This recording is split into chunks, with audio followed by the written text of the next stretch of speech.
And we're here in Philadelphia City Hall, right outside the Supreme Court. It's a much quieter scene than it has been over the last couple weeks. I'm Bill Anderson. Folks, once again, reporting for the Trudy Haynes Show.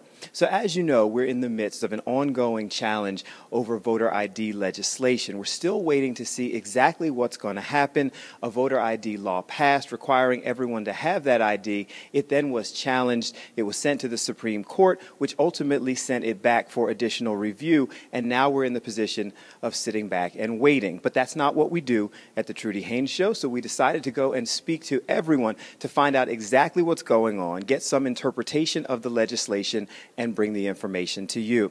First off, we went and spent some time with the chair of Philadelphia City Commissioners, Stephanie Singer. We asked Chairwoman Singer exactly what the ruling meant thus far, her interpretation of it, and what we're waiting for at this moment. In the original case, the judge said, look, the Department of State is going to have a whole new ID in the future, in the end of August, and that's going to take care of everything.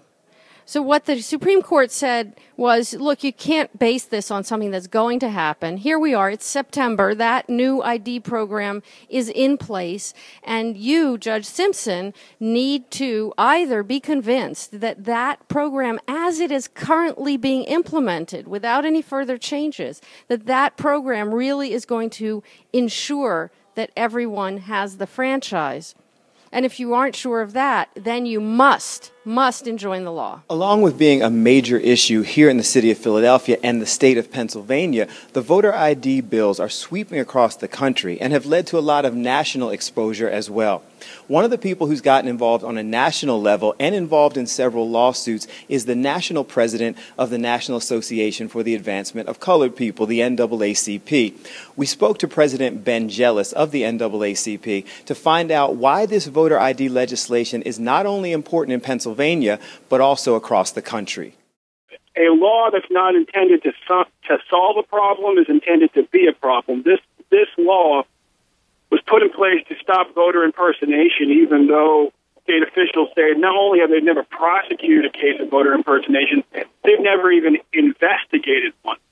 And what's clear is that with them trying to put this law in place in about 10 weeks, when smaller states like Georgia have taken 2 years to put similar laws in place, this law will create problems if this judge lets it go forward. This is probably the most important voting rights case going on in the country right now that could have an impact on this November. One of the many challenges that our elected officials are facing is that a lot of their constituents aren't certain about all of the rules surrounding the voter ID legislation. And with the ongoing legal challenges, they're not exactly sure how it's going to be implemented.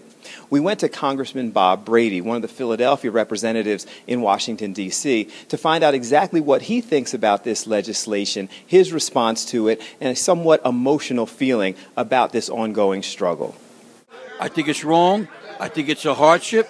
It's wrong for to have seniors or even anyone for that matter have to get up and spend 5 and 6 hours to get a photo ID. I think it's a poll tax because the photo ID is free. But how about the gas? How about the car fare? How about the inconvenience? I think it's wrong to do that to the citizens, and I hope that it'll be overturned. If not, we'll be ready for them, and we'll make sure the people that want to vote will have that opportunity to vote. And as we continue to talk to people and ask for more clarity on the voter ID laws, we found that even some of the top legal minds are a little baffled about this ruling. We spoke to top Philadelphia attorney Tariq El-Shabazz and asked him if this was a sound legal ruling thus far in the voter ID bill, or is this just politics as usual? And it definitely is political. There's no other basis for it. They have already submitted and admitted in court documents that is not to prevent voters fraud, because there is no voters fraud. They have no evidence of voters fraud.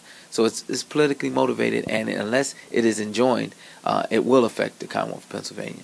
So that's where we stand right now as it relates to voter ID laws here in Pennsylvania. It's being reviewed by the courts, some saying that an injunction is likely, but it remains to be seen. Here at the Trudy Haynes Show, we'll make sure that you're informed. We'll keep you up to the date on each of the rulings. As Election Day is a little over a month away, this is going to be a crucial ruling to the turnout in Pennsylvania and the upcoming election for president. I'm Bill Anderson. This has been a Word from Word on the Trudy Haynes Show, exclusively on Bounce TV. Thanks for watching. We'll see you again soon.